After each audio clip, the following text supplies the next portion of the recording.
لیکن کچھ مفسرین کہتے ہیں کہ اللہ کو ضرورت نہیں فرشتوں سے مشورہ کرنے کی. اللہ نے فرشتوں سے مشورہ نہیں کیا، بلکہ رب نے انہیں آگاہ فرمایا تھا کہ میں لگاؤں زمین پہ اپنا نائب بنا، میں خلافت دینے لگا ہوں زمین پہ. اب یہ تو دینے والے کی مرضی ہے نا اس نے کس کو دینی ہے، یہ تو دینے والے کی مرضی ہے نا اس نے. تو کچھ لوگ کہتے ہیں کہ دینے والے سے زیادہ ہمیں پتہ ہے. تو فرشتوں کو بھی یہ اجتہادی خطا ہو گئی، کہنے لگے یا اللہ اسے نہ بنانا، یہ فساد کرے گا، یہ خون ریزیاں کرے گا. تو اللہ نے فرمایا جو میں جانتا ہوں وہ تم. اللہ اکبر. امام راضی فرماتے جب رمضان آتا ہے تو اللہ فرشتوں سے کہتا ہے ذرا یہ کھول کے دروازے دیکھو نا یہ زمین پہ کیا کر رہے ہیں. تم تو کہتے تھے فساد کریں گے اور یہ سارے تراویح بڑھ رہے، تم تو گویا کہتے تھے فساد کریں گے اور یہ تو دیکھو گویا رمضان کے روزے رکھ رہے، یہ تو میری یاد میں نکلے ہوئے. تم کچھ کہتے تھے اور دیکھو میں نے تمہیں کہا تھا نا جو میں جانتا ہوں وہ تم. اللہ نے پھر حضرت آدم علیہ السلام کو تمام زمانے کے علوم عطا کیے، علم سکھا لیا. تو فرشتوں سے کہا تم بھی ان چیزوں کے نام بتاؤ، تو وہ بتا سکے نہیں. اللہ نے فرمایا اب اس طرح کرو آدم کو سجدہ کرو. سب نے سجدہ کیا سوائے وہ. کہنے لگا یا اللہ صرف تجھے ہی کرنا ہے، کرنا بھی صرف اللہ کو چاہیے، پر رب کے آگے بھی جھکنا چاہیے، اور جس کے سامنے رب جھکائے نا وہاں بھی. اور یہ جو عاجزی ہے نا، یہ جو جھکنا ہے، یہ علم کے آگے ہے. ہماری مصیبت یہ ہے کہ ہم علم کے آگے بھی گردن جھکانے کو تیار نہیں ہوتے، وہاں بھی ہم خود عالم فاضل بن جاتے. تو فرمایا کہ سب سے کہا سجدہ کرو، سب نے سجدہ کیا سوائے ابلیس کے. تو پھر ہوا کیا وکان من الکافرین، وہ کافروں میں سے ہو گیا. پھر اللہ نے حضرت آدم کو اور جناب حوا کو نا مقام دے دیا جنت میں رہنے کے لیے، اور کہا سارا کچھ کھانا، درخت کے قریب نہ جانا. فطرت ہے نا انسان کی، وہ جستجو کرتا ہے، کہا اس درخت کے پاس نہ جانا. تو حضرت حوا سلام اللہ علیہ کہتے ہیں دل میں خیال رہتا تھا کہ آخر ہے کیا درخت کے پاس. یہی انسان کا عقیدہ توحید ہے کہ جہاں سے رب منع کر دے وہاں وہ منع ہو جائے. اور یہ ان کی خطا نہیں تھی، یہ اللہ کی حکمت تھی، چونکہ رب نے تو پہلے کہہ دیا تھا بنایا ہی زمین کے لیے، تو یہ تو سارا کچھ ہونا تھا تو زمین پہ آنا تھا نا. تو حضرت حوا اور جناب آدم کے پاس شیطان آیا، تو اس کو نکال تو دیا تھا پر ابھی اس کا جنت میں آنا جانا بند نہیں ہوا تھا، یہ بھی اللہ کی حکمت تھی. تو وہ کہنے لگا تمہیں پتہ ہے بعد میں مر جاؤ گے. تو حضرت حوا کہنے لگی کیا موت بھی آئے گی؟ کہاں، اس کی تکلیف بھی بڑی ہوگی، تو پھر بچیں گے کیسے؟ تو کہنے لگے پھل کھا لو اس درخت کا. تو بچنے کے لیے پھل کھایا تھا. حضرت عیسیٰ علیہ السلام ایک دن پڑھ رہے تھے انجیل، تو آپ نے نبی پاک کا تذکرہ پڑھا، اس سانپ نے سن لیا. تو حضرت عیسیٰ سے کہنے لگا حضور یہ بتائیں کہ وہ نبی پاک ملیں گے کہاں؟ تو حضرت عیسیٰ فرمانے لگے کہ مکے میں آئیں گے اور مدینے میں رہیں گے. تو کہا ملاقات کیسے ہو سکتی ہے؟ فرمایا چلا جا مکے. تو وہ سانپ 600 سال غار ثور میں، اس نے 70 جگہ پہ سوراخ کیے. کتنے سال بیٹھا رہا؟ بول کے بتائیے. آپ 6 گھنٹے بیٹھ کے دکھائیں، سوال ہی نہیں پیدا ہوتا. ہم بڑے کمزور ہو گئے، ہمارے لیے معاملہ بڑا اور طرح کا ہے. ہماری مرضی کا کوئی بات کرے تو ہم اس سے راضی ہیں. 600 سال وہ سانپ بیٹھا رہا، 600 سال، اور 70 اس نے سوراخ کیے غار ثور میں. لیکن وہ بھی عاشق تھا نا. اور یہاں معاملہ یہ تھا کہ ابوبکر صدیق دعا مانگ کے گئے تھے کہ میں نے کسی کو موقع نہیں دینا، ایک میں ہوں گا دوسرا میرا یار ہوگا. وہ غار ثور کی تو لذت ہی یہ والی تھی، ایک میں ایک میرے محبوب. اس نے 70 سوراخ کیے ہوئے تھے. جناب ابوبکر صدیق نے کہا حضور آپ ٹھہریں، میں ذرا بھی آیا صفائی کر کے. تو نبی کریم علیہ السلام رکے تو حضرت ابوبکر صدیق نے کہیں پگڑی پھاڑ کے رکھی، کہیں چادر پھاڑ کے رکھی، اتنے سوراخ بند کیے تو جو ایک رہ گیا وہاں ایڑی رکھ دی. تو اب وہ سانپ بھی شکوہ کرنے لگا کہ یار تو بھی کوئی نرالا ہی عاشق ہے کہ میں نے تو کسر ہی کوئی نہیں چھوڑی تھی، 70 سوراخ کیے تھے اور تو نے بھی کمال ہی کر دی ہے، یہ سارے ہی بند کر دیے، جو بچ گیا اس پہ ایڑی رکھ دی. اس نے پتہ نہیں کتنے ڈنگ مارے. سانپ کا جب ڈنگ لگتا ہے تو وجود میں بہت زیادہ گرمی پیدا ہوتی. حضرت ابوبکر صدیق کے بارے میں ہمارے شارحین نے لکھا روئے نہیں، وجود اتنا گرم ہوا کہ آنسو ٹپک پڑے. نبی کریم صلی اللہ علیہ وسلم نے فرمایا ہٹا نہ ذرا پیر. پھر انہوں نے ہٹایا تو میرے مصطفیٰ میں لعاب دہن لگایا. حضرت ابراہیم ابن ادہم رحمت اللہ علیہ بادشاہ وقت تھے، اللہ سے بڑا پیار تھا. رات کو بستر پہ لیٹتے تو دل کرتا میرے اندر بھی اللہ ایسی صلاحیت پیدا کرے کہ میں بولوں تو میرا رب مان جائے، میں بات کروں تو میرا رب میری اس بات کا بھرم رکھے۔ دل میں خیال آتا تھا، لیکن تھے تو بادشاہ نرم نرم بستروں پہ سوتے تھے۔ ایک دن سوئے ہوئے تھے، چھت پہ کسی کے چلنے کی آہٹ محسوس ہوئی۔ بادشاہ کی چھت پہ بغیر اجازت کون گیا؟ کون ہے چھت پہ؟ تو جب مالک کسی کو قریب بلانا چاہتا ہے تو سبب بھی پیدا فرمائی دیتا ہے۔ وہ بندہ تھا کہ فرشتہ تھا، وہ انسان تھا یا اللہ کا پیغامبر تھا؟ اوپر سے بولا، کہنے لگا میرا اونٹ گم ہو گیا ہے، آپ کی چھت سے تلاش کر رہا ہوں۔ میرا بولیے گا، میرا اونٹ گم ہو گیا ہے، آپ کی چھت سے تلاش کر رہا ہوں۔ حضرت ابراہیم ابن ادم کہنے لگے بڑا بیوقوف ہے، بھلا اونٹ کا چھت پہ کیا کام؟ تو وہ اوپر سے آواز دے کے کہنے لگا آپ بھی بڑے بیوقوف ہیں، نرم نرم بستروں پہ خدا کی یاری کا کیا کام؟ نرم بستر بھی ہو، آرام بھی ہو، رب بھی ملے۔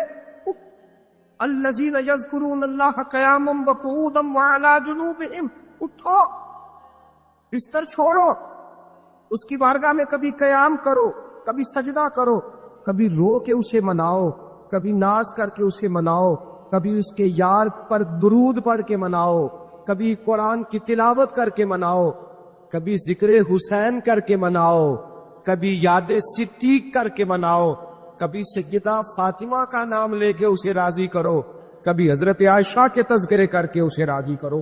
پھر بستر پہ کیوں لیٹے ہوئے؟ حضرت ابراہیم بن ادم فرماتے دل پہ چوٹ کر گئی بات، اٹھا، بادشاہی چھوڑ دی، جنگل میں نکل گیا، اس کی یاد میں لگ گیا، چھوڑ دیا سارا کچھ۔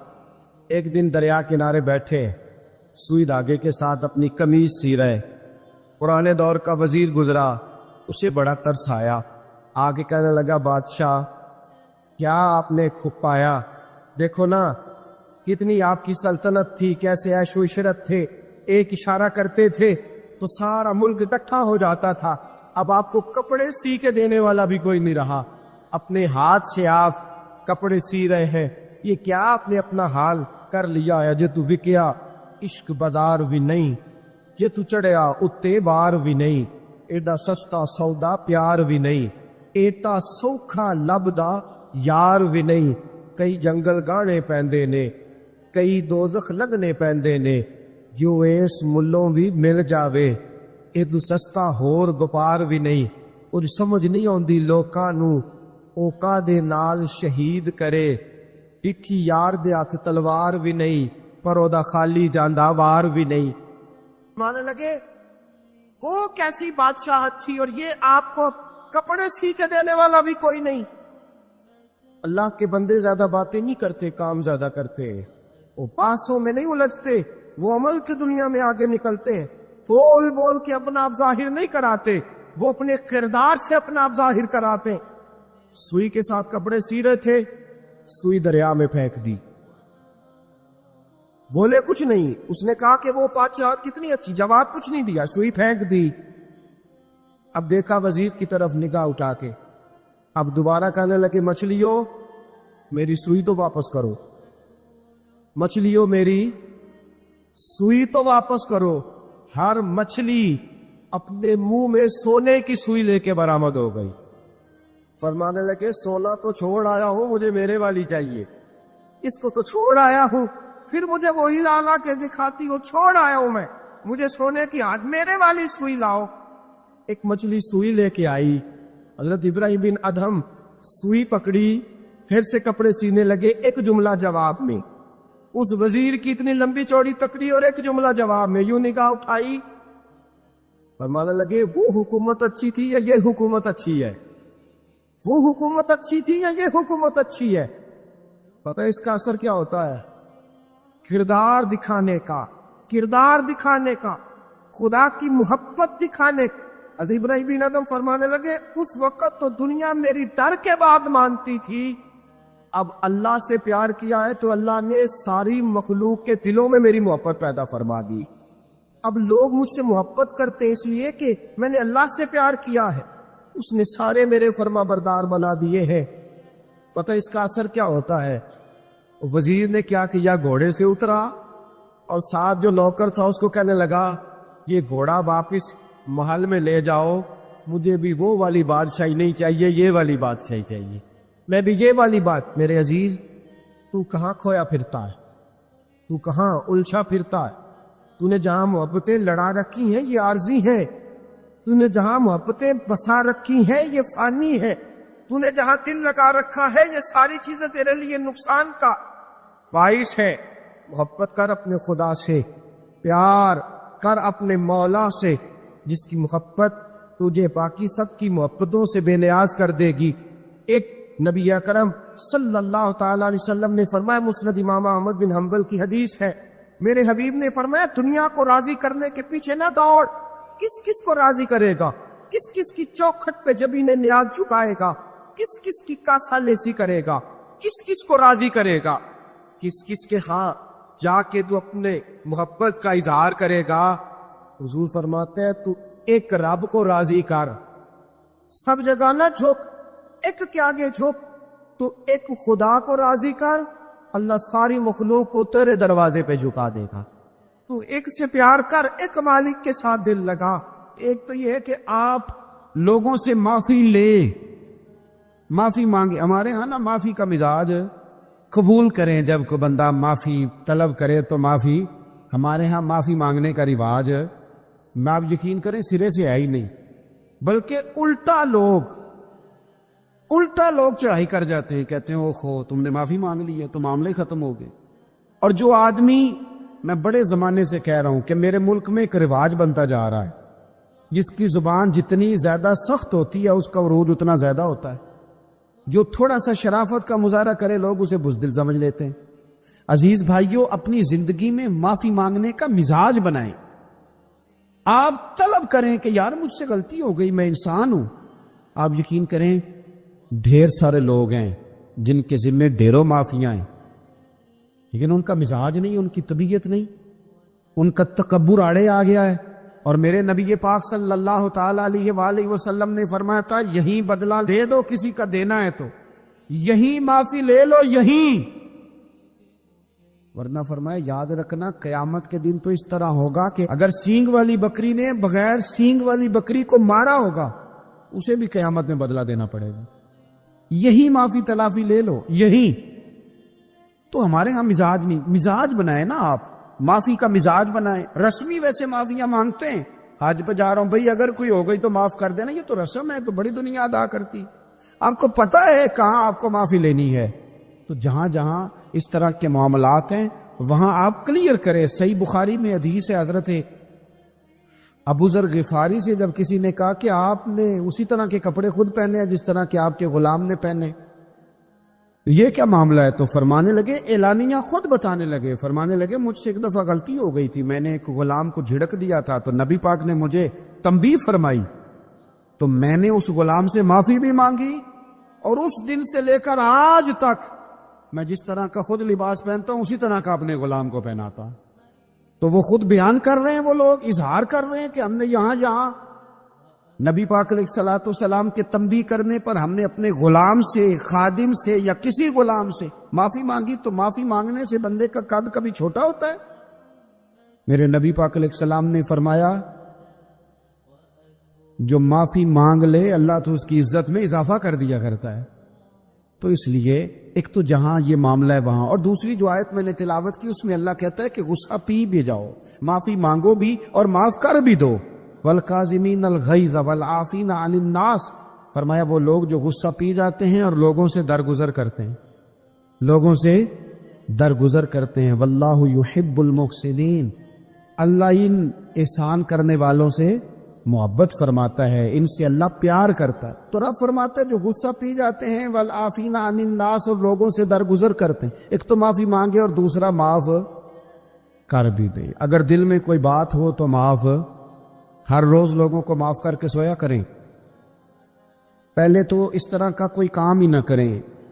ایک شخص نے جملہ کہا تھا، لکھا تھا، کمال لکھا تھا، اس نے کہا تھا کبھی ایسا کوئی کام نہ کرنا کہ کوئی تمہاری وجہ سے جا کے رب کے سامنے رونا شروع کر دے۔ ایسا کوئی کام نہ کرنا کہ کوئی بندہ تمہاری شکایتیں اللہ رسول کو لگائے، اس طرح کا کبھی کام نہ کرو کہ وہ تڑپ اٹھے اور کہے اب تمہارا شکوہ میں نے وہیں کرنا ہے۔ کچھ لوگوں کی شکایتیں کرنی پڑتی ہیں، اللہ رسول کی بارگاہ میں بھی، اپنے مشائخ کی بارگاہ میں کر دیتے ہیں بعض اوقات انسان، وہ بے بسی کے عالم میں کرے یا بہت زیادہ تکلیف اسے سہنی پڑے تو تب کرے، ہو جاتا ہے۔ تو ایک تو ایسا کریں نا، اور کوشش کریں لوگوں کو معاف کر دیں، اپنے دل سے چیزیں نکال دیں۔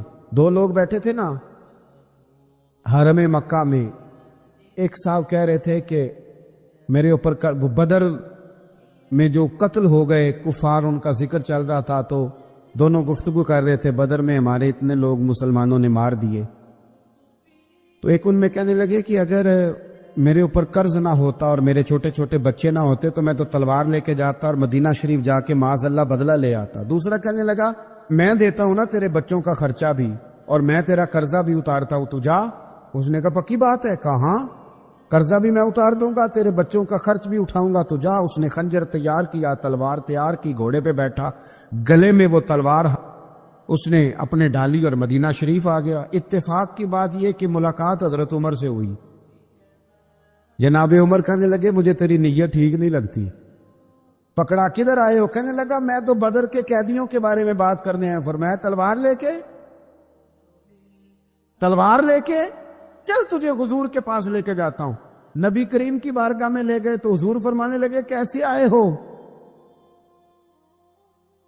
کیسے آنا ہوا؟ کہنے لگے جی میں تو بدر کے جو قیدی آپ کے پاس ہیں ان کی بات کرنے آیا تھا۔ تو حضور فرمانے لگے چل پھر باقی کی میں سناؤں۔ خیال آیا مسلمان نیک و بد پہچان جاتے ہیں، محمد آدمی کے دل کی باتیں جان جاتے ہیں صلی اللہ تعالی علیہ وسلم۔ فرمایا میں سناؤں؟ حضور کیا؟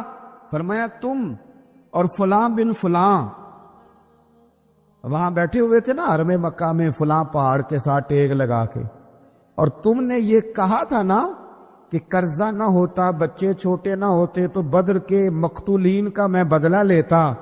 یہ سارا کچھ طے کر کے پھر آئے ہو تلوار لے کے، اور یہاں کہتے ہو میں قیدیوں کے بارے میں بات کرنے آیا تھا۔ اس کے تو پسینے چھوٹ گئے، وہ تو بےحال ہو گیا۔ اس نے کہا اس کا تو سوائے اس کے اور میرے کسی کو نہیں پتا، اور اگر آپ کو پتا چل گیا ہے تو پھر آپ اللہ کے سچے رسول ہیں۔ تو حضور اگر آپ کو پتا چل گیا ہے کہ میں قتل کرنے کے ارادے سے آیا ہوں، میں معاذ اللہ بدلہ لینے آیا ہوں، اللہ کرے آپ کو سمجھ آئے میری بات کی۔ یعنی ایک تو یہ ہے کہ بندہ وہ پکڑا گیا ہے، اور ایک یہ کہ کسی کو پتا چل گیا ہے کہ یہ اس کام آیا ہے۔ پھر لوگ جب معافی دیتے ہیں تو بڑی کہانیاں سنا کے دیتے ہیں، ایسے نہیں دیتے۔ حضور اب آپ کو پتا چل گیا ہے تو کیا کریں گے؟ تو حضور فرمانے لگے تو بتانا تیرے ساتھ کیا کریں۔ اس نے کہا کہ میں نے سنا ہے آپ معاف بڑا کر دیتے ہیں۔ یعنی یہ گھر سے کوئی پیار کرنے نہیں آیا، پھولوں کا گلدستہ لے کے نہیں آیا، تلوار لے کے آیا ہے، لیکن یہ میرے محبوب کا حوصلہ ہے، اور آیا بھی عین مسلمانوں کے بیچ ہے، جو چاہیں اس کے ساتھ کر سکتے ہیں۔ اس نے کہا معاف کر دیں، تو حضور نے فرمایا جا میں نے معاف کیا۔ حضور نے معاف کیا۔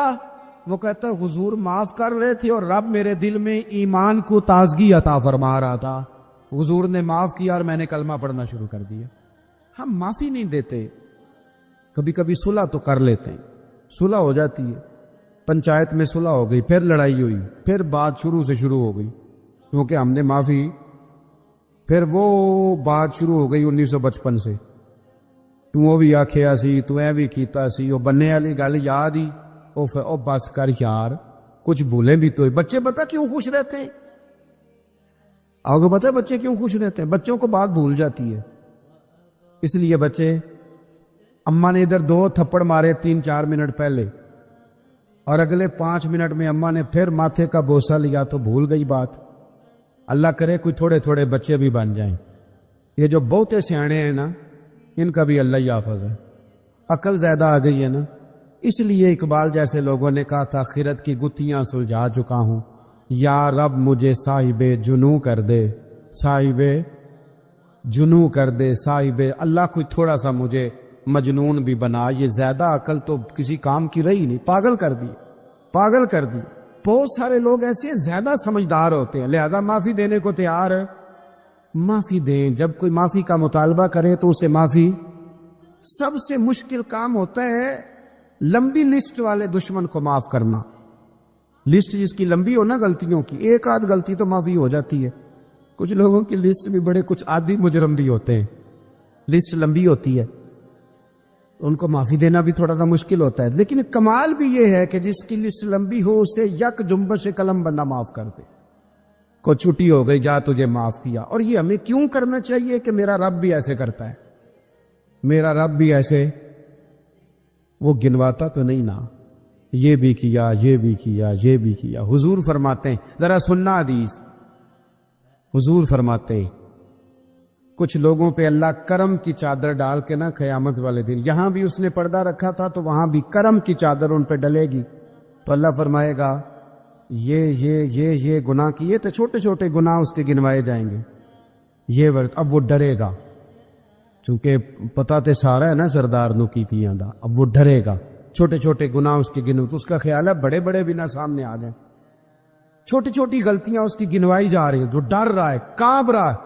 قربان جائیں نبی پاک کے لفظوں، کچھ گلاں اجیاں نے قرآن پاک اجیاں نے، یہ نا میری دادی کہا کرتی تھی، میری اماں کہا کرتی تھی، اے کچھ کام اجائے نے، کچھ گلاں اجیاں نے کہ اتنے دل کردہ ہے صفحہ بند ہو جانا ہے تو معافی ہو جانی، یعنی ختم ہے یہ بات، اس سے آگے کسی نے سوال پوچھنا ہی نہیں۔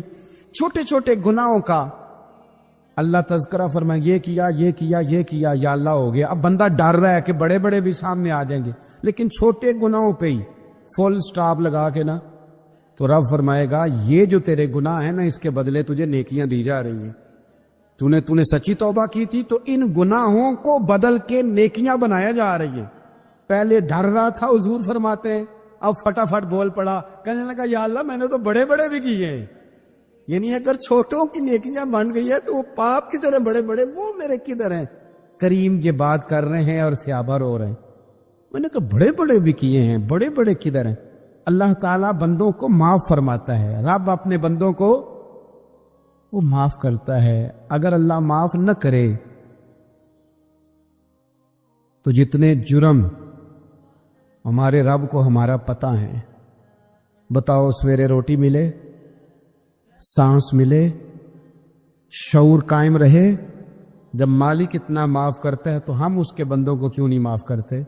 کر دے معاف۔ پکے لوگ کھڑے تھے، پکے دشمن کھڑے تھے فتح مکہ کے دن حضور کے سامنے، اور کچھ لوگ ایسے ہوتے ہیں جن سے امید نہیں ہوتی، اپنے ہوتے ہیں کہ یہ والا جملہ، اور بندہ کہتا ہے یار تجھے تو نہیں نہ کہنا چاہیے تھا، کوئی اور کہتا مجھے، کہتے ہیں یہ نہ سمجھے کہ لوگ کہتے نہیں، کہنے والے یہ بات ہی آپ چھوڑ دیں کہ کوئی آپ کو کچھ کہے گا نہیں، یہ چھوڑ دیں۔ مخلوق تو اس طرح کی بات ڈھونڈ کے لاتی ہے کہ انسان پریشان ہو جاتا ہے کہ یار میں یہ کر سکتا تھا، میں نے کیا نہیں، اور جو میں نے کیا نہیں وہ تو نے میرے کھاتے ڈال دیا ہے۔ ایسے لوگ سامنے کھڑے ہو گئے فتح مکہ کے دن کہ جن کے چہروں سے ان کی زیادتیاں عیاں ہو رہی تھیں، ان کے ظلم چھلک رہے تھے چہروں سے، حضور کے سامنے کھڑے ہیں، کانٹے بچھانے والے بھی، روڑے مارنے والے بھی، گلے میں رسیاں ڈال سارے کھڑے ہیں۔ حضور نے فرمایا بتاؤ تمہارے ساتھ کیا سلوک کروں؟ انہوں نے کہا آپ کریم ہیں، میرے نبی کریم سید عالم صلی اللہ تعالی علیہ وسلم نے رشتوں کو جو وقار دیا، امام غزالی رحمۃ اللہ تعالی علیہ نے لکھا ہے مکاشفۃ القلوب میں، فرماتے ہیں کچھ لوگ قیامت کے قریب آئیں گے جن کے نبی پاک صلی اللہ علیہ وسلم نے نشاندہی کی ہے، ان کے پاس کوئی شخص نہ بیٹھے ورنہ اس کا دل کالا ہو جائے گا۔ حضور وہ کون سے؟ تو فرمانے لگے نبی پاک نے کچھ لوگ بتائے ہیں، ان کے پاس نہیں بیٹھنا۔ کون سے؟ مصطفیٰ کریم نے فرمایا یحبون الدنیا وینسون الآخرہ، جو دنیا کو سے پیار کرنے لگے اور آخرت کو بھول جائیں۔ امام صاحب فرماتے ہیں ان سے دور رہنا، دل کالا ہو جائے گا۔ یحبون المال وینسون الحساب، وہ جو نبی پاک نے فرمایا نا کچھ لوگ آئیں گے جو مال سے تو پیار کریں گے پر اس کے حساب کو بھول جائیں گے، ان سے بچنا۔ فرمایا یحبون القصور وینسون المقبرہ، جو مکانوں سے تو پیار کریں گے پر اپنی قبروں کو بھول جائیں گے، اور فرمایا ان لوگوں سے بھی بچ کے رہنا، ان سے بھی پرہیز کرنا کہ جو لوگ یحبون خلق وینسون الخالق، جو لوگ مخلوق سے تو پیار کریں گے، بندوں سے بڑا پیار کریں گے، لیکن اپنے رب کو بھول جائیں گے، ان لوگوں سے بھی بچیں۔ ایسے لوگوں سے نبی پاک صلی اللہ علیہ وسلم نے نشاندہی کی، ان سے بچیں۔ تعلقات میں خلوص ہوتا ہے، جب کوئی آپ کی غربت سے پیار کرتا ہے تو وہ آپ کا اصل دوست ہوتا ہے، جب وہ آپ کی تنہائیوں سے آزمائشوں سے پیار کرتا ہے تو اس کا آپ کے ساتھ رشتہ خالص ہوتا ہے۔ جو آدمی دولت کو دیکھ کر پیار کرے اور دولت کو دیکھ کر آپ کے ساتھ وابستگی کا اظہار کرے تو اس شخص کا پیار سیدھا سیدھا، میرے رسول پاک سید عالم صلی اللہ علیہ وسلم نے ہمیں استغنا کا حکم دیا ہے، بے نیازی کا۔ یہ دنیا داری میں الجھنا، دنیا کے بن کے جینا، دنیا کے ہو کے رہنا، آپ یقین کریں سارے رشتے، میں نے سعودی عرب میں پیر دیکھے، پیر مریدوں کی لسٹیں لے کے جاتے، ان کو ٹیلی فون ہوتا ہے، تمہارے پیر صاحب آ گئے، تم بھی پہنچ جاؤ، ٹھنڈی بوتلیں لے آنا آتی دفعہ، وہاں وزن اٹھایا نہیں جاتا واپسی پہ۔ ہمارے کئی سنگی ناراض ہو گئے، حضرت آپ آتے ہیں تو آپ بتاتے نہیں، تو میں کہتا ہوں یہاں بھی یہی کام کرنا ہے، ہم تو اپنے گناہوں کی معافی لینے آئے، تو ہم جس کام آئے ہمیں کرنے دو، کیوں الجھاتے ہو؟ وہاں جا کے بھی جہاں خالصتاً انسان کا رجوع اللہ کا وقت ہے، وہاں بھی وہی حالات پیدا ہو گئے، ہر طرف دنیا داری۔ اور یہ پیروں کی بات کرتا ہوں تو آپ بڑے مسکراتے ہیں، میں نے بڑے بڑے مفت خورے دیکھے ہیں، بڑے بڑے، یہ ہر طبقے میں ہوتے ہیں، ہر طبقے میں۔ ایک صاحب مجھے ایئرپورٹ پہ ملے، کہنے لگے جی کتنے دن رہا ہوں، ماشاءاللہ ایک دن بھی روٹی جیب سے نہیں کھائی۔ میں نے کہا بڑے کامیاب ہو کے آ رہے ہیں آپ، یہ تو بات باعث سے فخر ہے، جا کے کسی اخبار میں فوٹو چھپاؤ۔ کہنے لگے جی بڑے دوست، بڑے سنگی، بڑے بد، کوئی ادھر سے کوئی چیز لے کے آ رہا ہے ادھر سے۔ تو میں نے کہا یہ کوئی فخر والی بات ہے، کوئی بتانے والی بات ہے؟ تو اللہ کی بڑا ہے جی، بھئی مفت خوری کا مزاج اور توجہ رکھنا کہ اب اس سے مجھے کیا مل سکتا ہے، اور اگر کوئی نہیں لے کے آیا واپس گیا تو شکوہ کرنا، دیکھو چل کے آ گیا، اس کو خبر ہی نہیں کہ جاتے دفعہ چلو بندہ 6 بوتلیں لے جائے، کیا فرق پڑتا ہے؟ یہ کمزور ذہن ہے، یہ دنیا داری ہے، یہ نفس پرستی ہے، یہ پیسے کی غلامی ہے۔ میرے نبی پاک صلی اللہ علیہ وسلم نے فرمایا جو رب کے بندے ہوں گے ان کے قیامت کے دن چہرے چمک رہے ہوں گے۔ تو یا رسول اللہ صلی اللہ علیہ وسلم اس کے علاوہ بھی کچھ بندے ہیں؟ فرمایا لعن عبد الدنیا وعبد الدرہم، فرمایا کچھ دنیا کے بندے ہیں، کچھ درہم کے بندے ہیں، ترجمہ یوں کر لو کچھ ڈالروں کے بندے ہیں۔ یہ حدیث مشکات میں موجود ہے، ڈالر کے، ریال کے، لاکھ کے، کروڑ کے بندے۔ حضور وہ کون ہے؟ فرمایا لعن عبد الدنیا وعبد الدرہم، جو دنیا کا اور دولت کا بندہ بنے وہ لعنتی ہے، ملعون ہے۔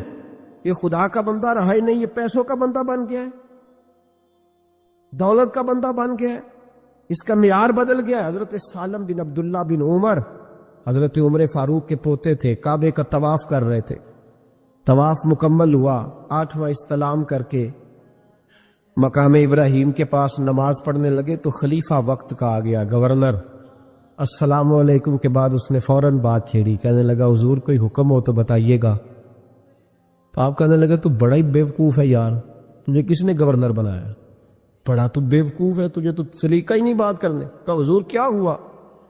فرمانے لگے خدا کے گھر میں آ کے اور کعبے کے سامنے کھڑے ہو کے میں بندوں سے سوال کروں، یہاں آ کے بھی بندوں سے مانگوں، تو بڑا ہی بیوقوف ہے۔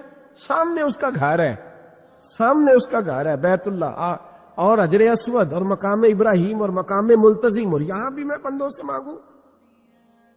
کہتا ہے مجھے بھی کبھی کسی نے ڈانٹا نہیں تھا، میرے بھی پیروں تک پسینہ نکل گیا، تو میں مسجد الحرام سے باہر نکل کے، یوں سمجھ لیں کہ جب لوگ باب عبدالعزیز سے یا باب فہد سے باہر آ جاتے، کہتے ہیں باہر نکل کے نا میں کھڑا ہو گیا، میں نے کہا چلو فارغ ہو کے آتے ہیں تو بات کرتا ہوں۔ حضرت فارغ ہو کے آئے تو میں نے کہا حضور اب تو بیت اللہ سامنے نہیں، اب بھی کوئی سوال کرے؟ تو فرمانے لگے اچھا ضروری ہے؟ کہا حضور ضروری ہے۔ تو فرمانے لگے چل پہلے بتا تجھ سے دین مانگوں کہ دنیا مانگوں، بول۔ تو کہنے لگا حضور میرے پاس تو دنیا ہی ہے، دین تو آپ کے پاس ہے۔ جب یہ جواب دیا تو حضرت سالم چلنے لگے اور چلتے چلتے فرمانے لگے جا اپنا کام کر، دنیا تو میں نے اس سے کبھی نہیں مانگی جس نے دنیا بنائی ہے، میں نے اس سے نہیں کبھی مانگی، تو کیا حیثیت رکھتا ہے؟ میں نے تو اس سے بھی جب بھی مانگا ہے یا اس کا قرب مانگا ہے یا اس کے رسول کی غلامی مانگی ہے، تو اس سے نہیں مانگتا جس نے بنائی ہے، تو کیا دے سکتا ہے؟ تیری کیا حیثیت ہے؟ تو بھائی ان لوگوں نے قریب پھٹکنے نہیں دیا، ان کے قریب یہ چیز آئی نہیں، بے نیاز لوگ تھے، توجہ ہی نہیں تھی۔ حضرت محبوب سبحانی غوث اعظم شیخ عبد القادر جیلانی رضی اللہ تعالیٰ، آپ ایک کاروبار بھی کرتے تھے، تو آپ کا کچھ مال آ رہا تھا جہاز کے ذریعے۔ ایک بندے نے خبر دی کان میں، حضور جہاز ڈوب گیا۔ فرمانے لگے الحمدللہ الحمدللہ۔ تو ڈوب گیا جناب، یہاں جہاز ڈوب جائے تو بندہ بھی ڈوب جاتا ہے۔ کہتے ہیں صاحب انتقال کر گئے، 10 لاکھ کا نقصان ہو گیا تھا، مال ڈوب گیا پورا جہاز ہی۔ فرمایا الحمدللہ، اور تم نے جلدی کی خبر دینے میں سبق پڑھا رہا تھا، کیوں مجھے دخل اندازی دی تم نے میرے کام میں، کیوں دخل اندازی کی؟ سب الحمدللہ۔ تھوڑی دیر کے بعد اس نے پھر کان میں کہا حضور وہ غلط خبر تھی، جہاز بچ گیا۔ فرمانے لگے الحمدللہ۔ پھر شاگردوں سے کہنے لگے میرا چہرہ دیکھ رہے تھے پہلی خبر کے بعد بھی، اس خبر کے بعد بھی؟ کہ حضور دیکھ رہے تھے۔ فرمایا کوئی تبدیلی تو نہیں آئی؟ کہا حضور نہیں۔ فرمانے لگے شکر الحمدللہ، رب نے میرا دل دولت سے نہیں جوڑا، اپنی ذات کے ساتھ جوڑ کے رکھا ہوا ہے، تبدیلی تو نہیں آئی۔ یہاں تو ٹینشن ہی ٹینشن ہے، ڈپریشن ہی اور بات کس کی ٹینشن ہے؟ پیسے کوئی نہیں، دولت کوئی نہیں، کوئی چکر چل جائے نا کبھی، اس سے بھی کبھی پوچھ جس کے پاس ہے وہ تجھ سے زیادہ غریب ہے، اس سے کبھی پوچھ وہ تجھ سے زیادہ آزمائش میں ہے۔ غریب شہر تو فاقوں سے مر گیا، لیکن امیر شہر نے ہیرے سے خودکشی کر لی، اس کو بھی تو پوچھ اس کا کیا حال ہے۔ دانش مندان دا کم